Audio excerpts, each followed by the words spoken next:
This light is a lie. It's powered by a system more fragile than we dare admit. Blackouts aren't accidents anymore. They're symptoms. Stress fractures in a century-old grid buckling under AI's thirst, climate's fury, and geopolitical chaos.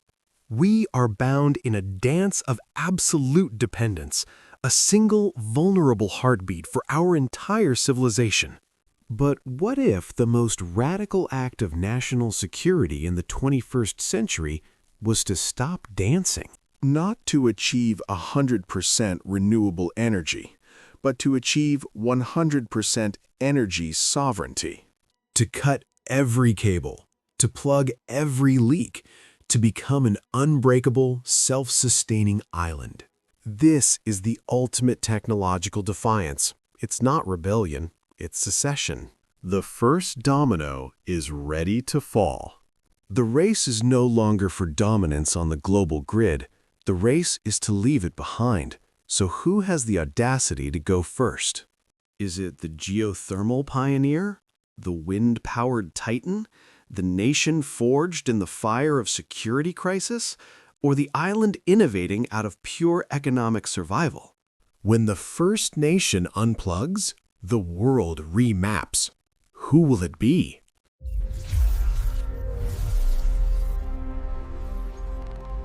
Welcome to Future Vision Talks. I'm Jordan.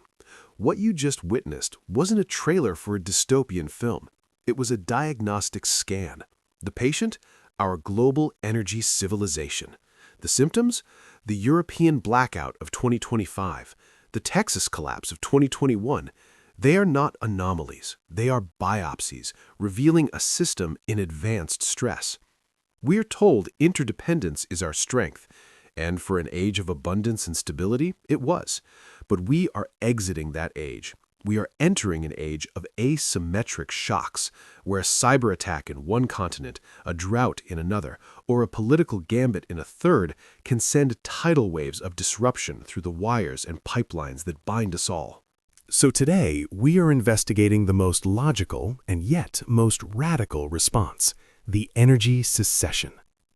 We are asking which nation might not just weather the coming storms, but build a completely different weather system. This is a forensic investigation into a future that demands more than incremental change. It demands a fundamental rewrite of the contract between a nation, its people, and power itself.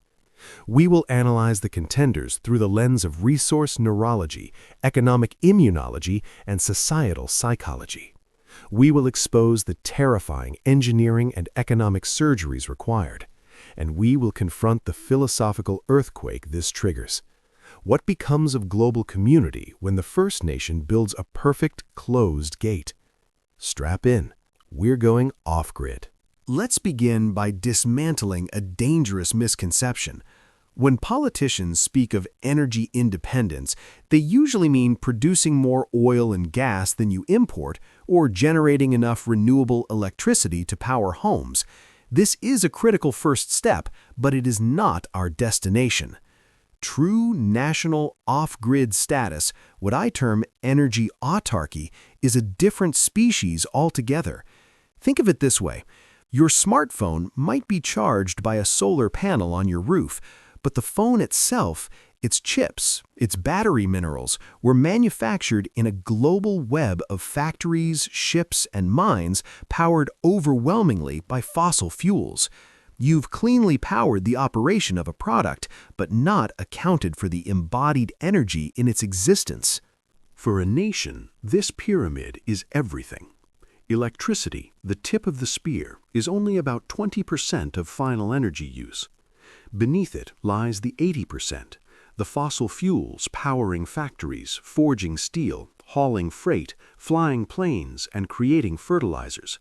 And beneath that, the foundational layer, the fossil energy used globally to mine the lithium for your batteries, smelt the aluminum for your frames, and produce the semiconductors for your smart inverters. So, the nation that goes fully off-grid by 2050 must solve for all three layers simultaneously. It must decarbonize the electricity grid, achieve 100% renewable year-round without backup from neighbors. Electrify and greenify the economy. Shift industry, transport, and heating to run on that clean electricity or its direct derivatives like green hydrogen. Onshore or neutralize the supply chain. Either bring the mining, refining, and advanced manufacturing of every critical component within its borders, or pioneer circular economies so advanced that no new virgin materials are needed from the global market.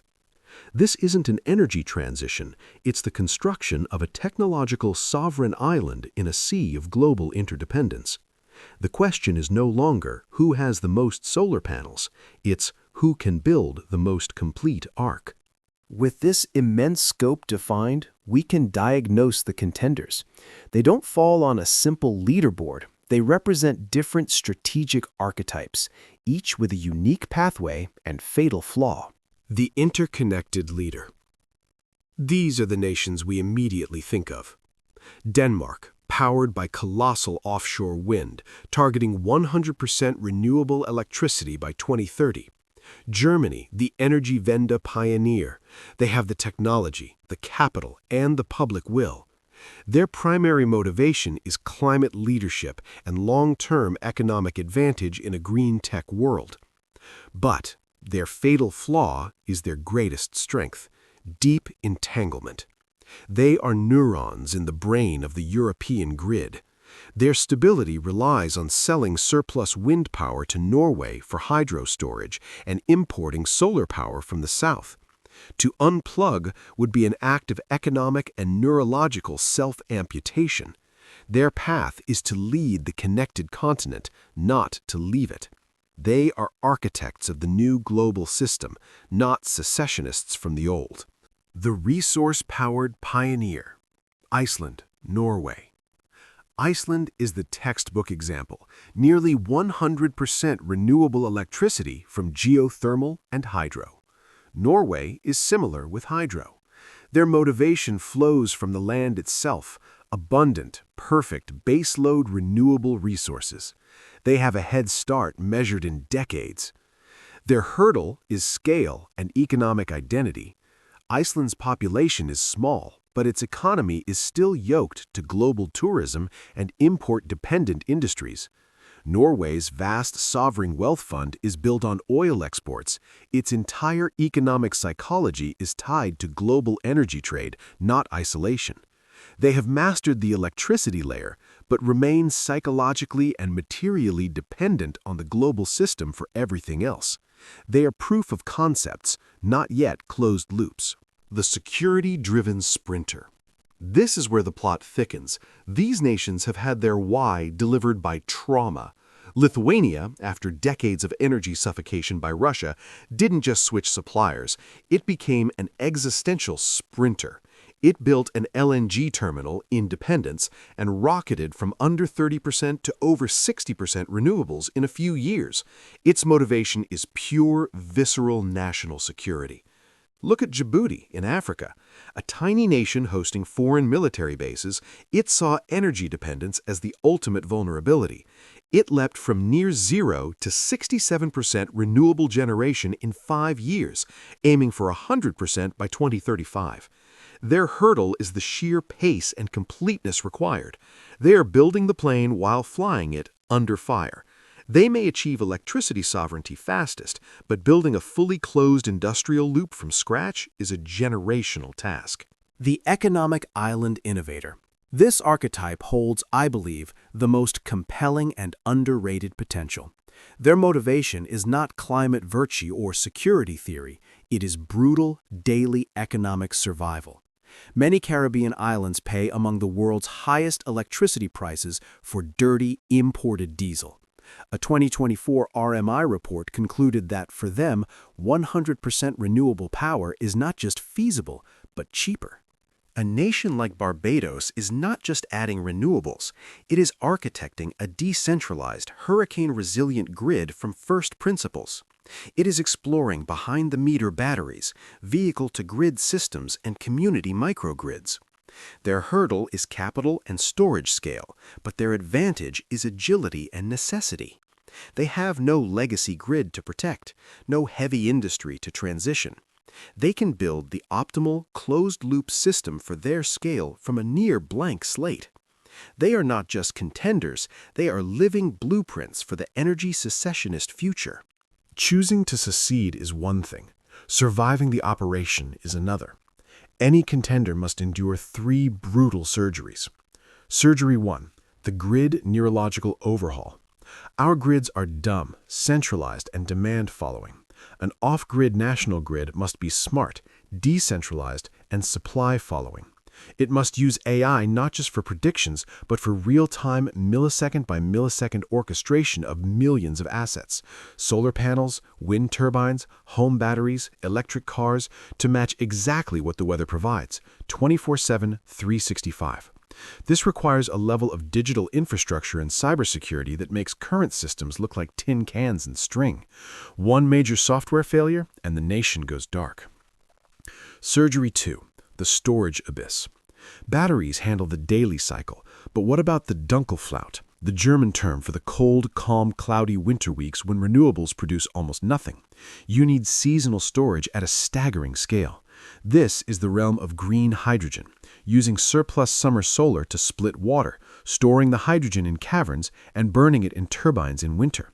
The efficiency of this cycle is poor, meaning you must overbuild your summer generation by a factor of 3 or 4. The cost is astronomical, and the technology is only at pilot plant stage. Surgery 3, the economic closure. This is the deepest cut. It means onshoring the production of solar panels, wind turbine blades, and lithium-ion batteries.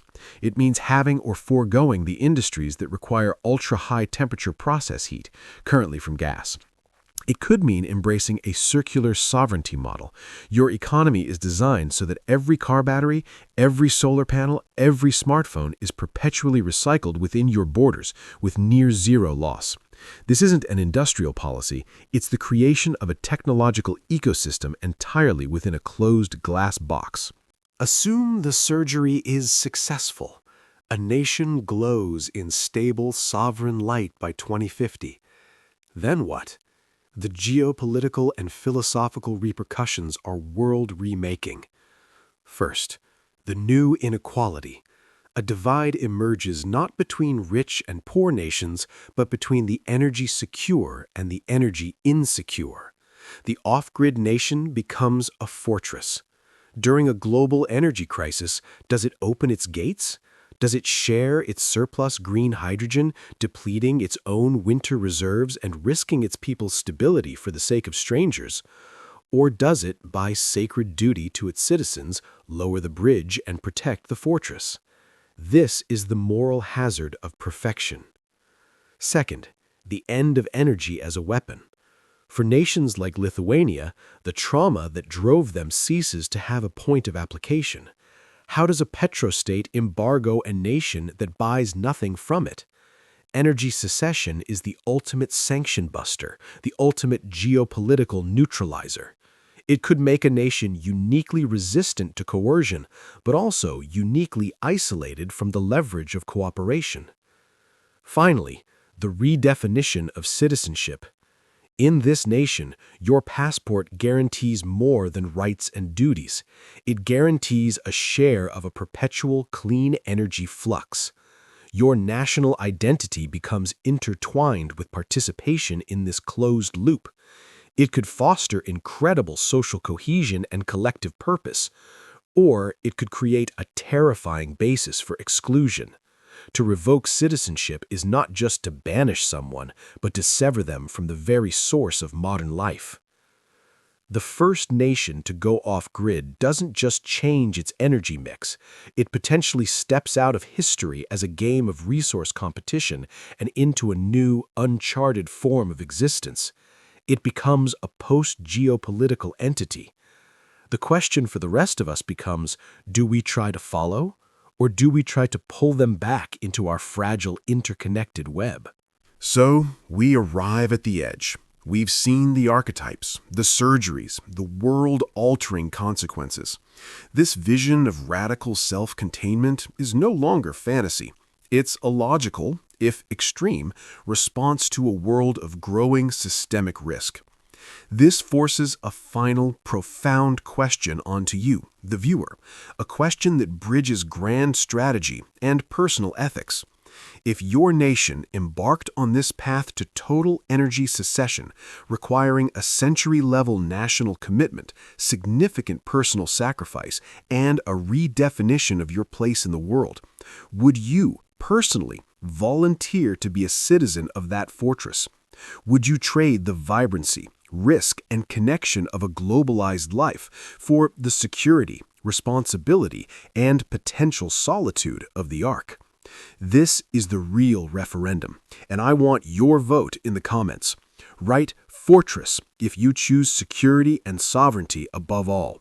Write network if you believe our strength and humanity lie in staying connected, despite the risk. Let's see where the philosophy of this community lands.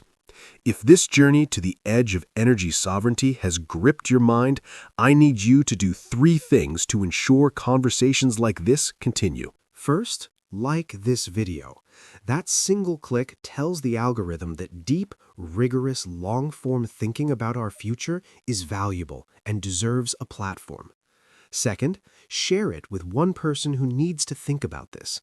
Not just to your feed, but with a direct message. Say, this made me question our basic assumptions about how the world works. What do you think? And third, subscribe to future Vision Talks and hit the notification bell, because our investigation into the foundation of the future is just beginning. Next week, we dive into the single greatest technical obstacle we uncovered today, the million-ton battery. Is it possible to store summer's sun for winter's night? We'll explore the physics of hydrogen, the geology of salt caverns, the economics of staggering overbuild, and the sobering truth about whether this pillar of the off-grid dream is even physically possible at national scale. The future isn't passively predicted. It's built by the choices we make about the systems we live within. Be here to understand those choices. I'm Jordan. Until next time, remember, the most powerful form of vision is not seeing what will be, but clearly seeing the choices that lead to what could be.